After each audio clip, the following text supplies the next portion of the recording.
Salutations mes jolies beautés, c'est Amy Mad, comment allez-vous? Je suis ravie de vous voir et bienvenue de retour. Aujourd'hui, nous allons préparer une salade de thon, mais pas n'importe quelle salade de thon. Nous allons préparer la salade de thon de Matthew McConaughey. Vous la connaissez? Cette recette fait le tour d'Internet, mais Matthew McConaughey, lors d'un podcast récent, a vanté ses talents pour préparer la salade de thon et a énuméré plein d'ingrédients intéressants qu'il met dans sa salade de thon. Intéressant. Mon ami Heather Martin m'en a parlé. Je partagerai son article amusant à ce sujet ci-dessous. Mais ce qui m'a frappé, c'est la longueur de la liste des ingrédients dans cette salade. Ce n'est pas juste du thon et de la mayonnaise. Il y a plein d'autres choses, y compris du wasabi, du maïs, des petits pois, des chips de jalapeno, de la vinaigrette italienne, de la mayonnaise et des pommes. Donc la combinaison de pommes et de mayonnaise me fait penser à une salade Waldorf que j'aime beaucoup, qui a été créée au Waldorf Astoria. Si vous n'avez jamais goûté cette salade, essayez-la vraiment. C'est une salade de poulet faite avec du poulet coupé en morceaux, de la mayonnaise, des raisins, des noix et des pommes. Ça peut sembler être un mélange étrange, cette idée de fruits, de mayonnaise et de poulet, mais en réalité c'est très délicieux. Je l'adore vraiment et je remercie mon beau-frère Eric de me l'avoir fait découvrir. C'est génial. C'est une excellente façon d'utiliser les restes de dinde ou de poulet froid. Mais aujourd'hui, pas de salade de poulet au menu. Nous allons préparer la salade de thon de Matthew McConaughey. Et apparemment, c'est censé être vraiment délicieux. Donc, la principale raison pour laquelle je fais toutes ces recettes, c'est parce que je veux vraiment savoir si c'est aussi bon qu'on le dit ou quel goût ça a. Très souvent, les gens goûtent des choses dans des vidéos et ils ne me disent pas quel goût ça a. Ils disent juste « c'est bon » ou « ce n'est pas terrible ». Ils ne me disent pas pourquoi ni quel goût ça a et ça me rend folle.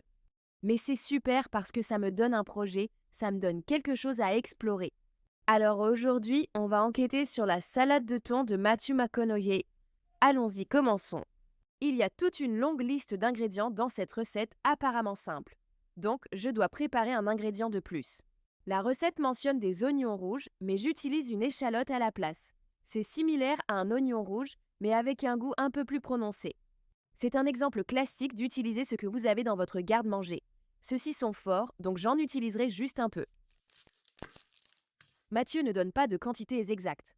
Je vais voir si je peux trouver un enregistrement du podcast pour que tu puisses entendre ce qu'il dit, parce qu'il a une voix tellement reconnaissable et un accent texan.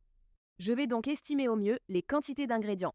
Donc pour l'échalote, je vais juste en mettre environ 1 cuillère à soupe et je vais la hacher finement parce que, comme je l'ai dit, elle est assez forte. Je vais peut-être même en utiliser un peu moins, juste cette quantité-là. Si vous utilisez de l'oignon rouge, vous pouvez en ajouter un peu plus, environ 1 cuillère à soupe. Je vais le mettre ici. Ça sent super bon. Pour les ingrédients frais, nous avons ici environ 1/4 à 1/3 de tasse de pommes coupées. Et puis j'ai quelques cuillères à soupe de petits pois surgelés, la même quantité de maïs surgelé, et puis l'échalote que nous venons de couper, environ 1 bonne cuillère à soupe. Voilà donc nos ingrédients frais. Et puis une boîte de thon que j'ai égouttée. Alors, préparons la salade, d'accord? Est-ce que j'ai un joli saladier pour la faire? Je vais utiliser ce bol. J'ai déniché ce bol rétro dans un magasin d'occasion où j'adore chercher de la vaisselle. On peut vraiment y trouver des trésors. Regardez celui-ci. Je l'ai aussi trouvé en occasion. Regardez, n'est-ce pas génial? Un vieux verre doseur avec les mesures gravées. Pas de peinture, donc indélébile, vous voyez? Revenons à la préparation de notre salade dans notre bol à peu près propre. On ajoute une boîte de thon. Très bien, le thon, voilà. Pommes. Pour que ce soit joli, je vais simplement l'assembler sur le côté comme ça. Je vais verser tous mes ingrédients autour du bord pour que ce soit mignon. Petits pois verts. C'est l'un des ingrédients que je trouve douteux, les petits pois verts. Je ne suis pas une grande fan des petits pois, mais je trouve que c'est un ingrédient assez essentiel dans des plats comme les samoussas ou la tourte au poulet. J'ai souvent des épinards dans mon congélateur, mais ce n'est pas mon légume favori, si tu vois ce que je veux dire. Par exemple, je n'ai jamais envie de manger seulement des petits pois au beurre. Par contre, mon enfant, mon aîné, adore les petits pois surgelés. Ils ont aussi leur place dans les nouilles instantanées. C'est une jolie image, n'est-ce pas? Beaucoup d'ingrédients. Oh, des cornichons à l'aneth aussi. Je crois qu'il mentionne des cornichons à l'aneth qui sont de petits cornichons. J'ai des chips goût cornichons à l'aneth. C'est ce que je vais utiliser. Parce que tu veux ce petit goût de cornichon à l'aneth, n'est-ce pas? Pour moi, c'est similaire à la relish sucrée. Donc la relish sucrée, ma mère en mettait souvent dans sa salade de thon quand j'en mangeais enfant. Un peu de relish sucrée. C'est aussi à mon avis un ingrédient essentiel dans la sauce tartare. Un peu de relish. Très bien, donc c'est à peu près la même quantité. C'est probablement environ une cuillère à soupe, 2 cuillères à soupe. Parfait, le cornichon est prêt. Passons maintenant à la préparation de la sauce. Je vais commencer avec un peu de jus de citron frais et ajouter le jus. D'un quart de citron, puis d'un demi-citron. Voyons voir. Donc le jus d'un demi-citron, ça fait à peu près une cuillère à soupe. Je vais retirer les pépins. Et puis un peu plus d'acidité avec du vinaigre de vin rouge, une cuillère à café, et Matthew McConaughey dit qu'il utilise un peu de vinaigrette italienne, donc ça va être ma vinaigrette italienne. Je vais ajouter la même quantité d'huile neutre, une cuillère à café, et un peu d'assaisonnement italien à ça. Un quart de cuillère à café, puis je vais ajouter un peu de wasabi, du bon vieux wasabi. Ce n'est pas du vrai wasabi d'ailleurs. C'est fait à partir de réfort et il y a du colorant alimentaire dedans, mais je vais en mettre une bonne dose. Je dirais que c'est à peu près une cuillère à café de wasabi et ensuite on va ajouter un peu de mayo pour rendre ça crémeux.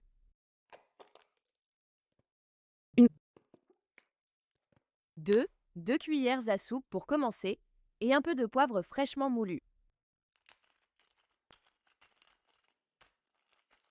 Mathieu suggère d'utiliser de l'agave, mais je vais utiliser du miel de mes abeilles et c'est environ une demi-cuillère à café. Un quart de cuillère à café, ajusté selon le goût.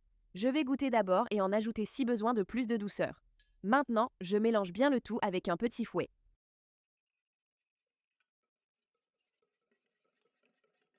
Donc ça a tout ce qu'il faut pour faire une délicieuse vinaigrette, non? On a de l'acidité, du gras, du sel, des assaisonnements, un peu de piquant avec le wasabi.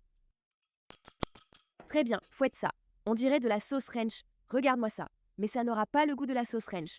En fait, goûtons pour voir ce que ça donne. Je suis curieuse de découvrir le goût du wasabi. C'est parti, itadakimasu. Oh, j'aime bien. Un peu sucré, donc ça ressemble un peu à une sauce fouettée au lait, juste un peu sucré, mais le wasabi est bien présent. Ce n'est pas fumé, ni trop fort ou puissant, juste une petite pointe de réfort. Il y a clairement une petite acidité, à la fois du vinaigre et du jus de citron. Excellent! Vraiment bon. Miam. Donc avant d'ajouter la vinaigrette à la salade, je veux goûter un ingrédient dont je n'ai jamais entendu parler ou goûté auparavant. Jalapeños croustillants, tu as déjà goûté? Ils étaient juste au supermarché, juste à côté des oignons Frenchies. Tu sais, ces oignons croustillants qu'on met sur le gratin de haricots verts. Ils étaient juste là. Apparemment, ils sont populaires au Texas, mais je n'en avais jamais entendu parler avant. Comment est-ce possible? D'accord, voyons voir. Oh, ils sentent super bon. Je suis tellement excitée. Regarde. Regarde-moi ça. Donc ce sont des chips. On dirait des chips ondulées, mais je crois que c'est au jalapeno et elles sont recouvertes d'un genre d'enrobage et elles sont croustillantes. Waouh! Parfaites pour ajouter dans les salades, les soupes, les pommes de terre, les burgers, les steaks pour plus de saveur. Bon, goûtons ça.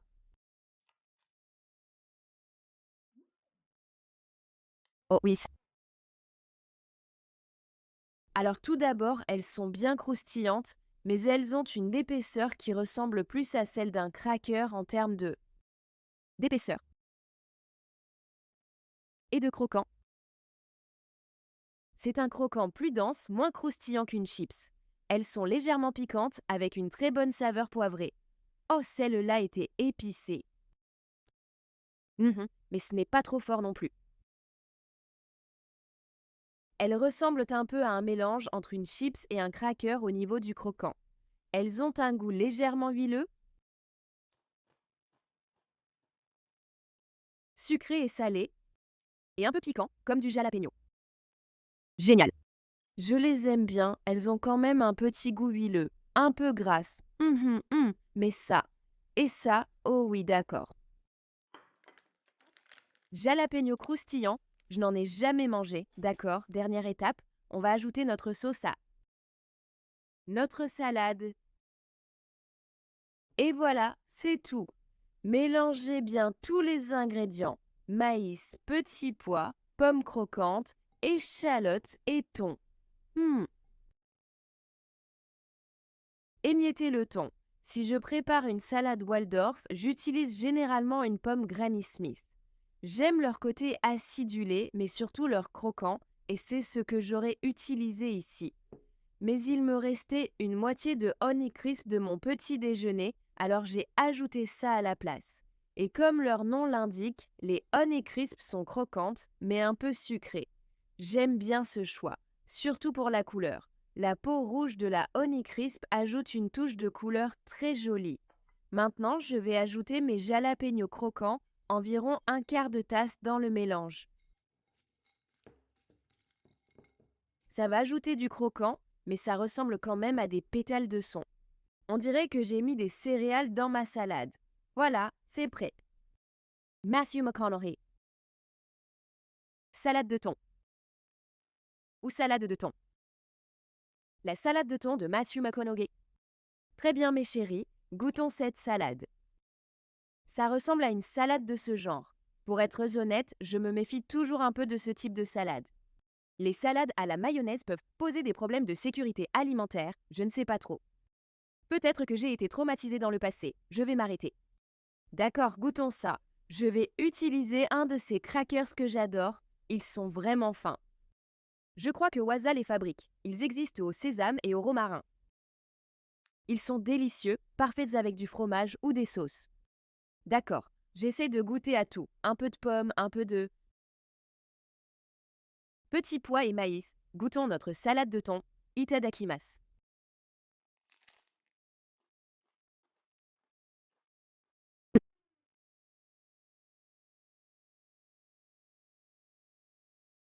Oh, ça tient totalement ses promesses.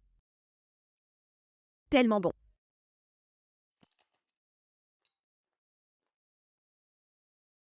Mathieu.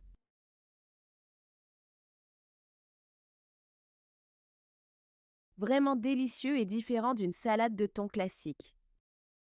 À mon avis, c'est plus proche d'une salade Waldorf avec toutes les garnitures ajoutées au thon. Ça devient autre chose. Ce n'est pas juste ce qu'on trouve dans un sandwich au thon, par exemple. Il y a beaucoup de textures. J'adore l'ajout des pommes parce que ça apporte un super croquant. L'échalote apporte également une délicieuse saveur légèrement soufrée. Et puis il y a les petits pois et le maïs qui ajoutent aussi une autre couche de texture, une touche végétale et fraîche. Mais je pense que le meilleur dans cette salade, c'est la sauce. Le wasabi fonctionne très bien et complète parfaitement la chaleur des jalapenos. Le wasabi n'est pas assez puissant pour créer cette sensation explosive dans les sinus. Il a simplement cette délicieuse saveur de réfort et on ressent un peu de piquant grâce au croustillant de jalapeno qui est croquant. C'était vraiment délicieux. Mhm. Je l'aime vraiment. Il y a quelque chose dans ce plat, peut-être ma présentation délibérée, qui donne une impression rétro. Ça fait très rétro, années 50, années 60, peut-être juste le style de salade. Ça me rappelle un peu les salades Ambrosia ou les salades aux crackers. As-tu déjà vu cette recette de salade de tomates et crackers dont je vais mettre le lien ci-dessous? Oh là là, délicieux! Préparé avec des crackers écrasés, tomates et mayonnaise. C'est tellement bon. Ça me fait penser à ça. Tu pourrais avoir un grand plat rempli de crackers variés et juste grignoter. Tellement délicieux. Génial! Une autre raison pour laquelle je pense que ça marche si bien, c'est qu'il y a beaucoup de saveurs fortes qui soutiennent la saveur prononcée du thon et la complètent. Le wasabi, fort mais adouci par la mayonnaise, se marie à l'acidité du vinaigre. Avec de la saumure de cornichon, de l'aneth et un peu d'assaisonnement italien, vous avez tout ce qu'il faut pour relever le goût. Ça fonctionne tellement bien. Je suis vraiment impressionnée, j'adore. Ça fonctionne aussi bien au niveau de la texture qu'au niveau du goût. Et je referai ça sans hésiter. Merci Mathieu d'avoir partagé ta recette de salade de thon.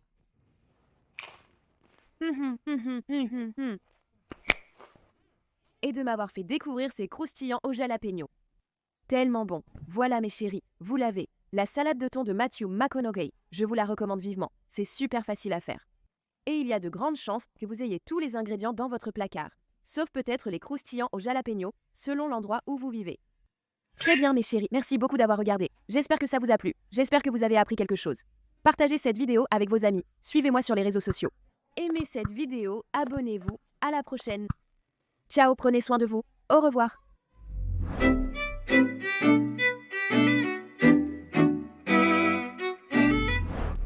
Devinez ce que je vais manger pour le déjeuner. Ho ho ho ho ho ho ho.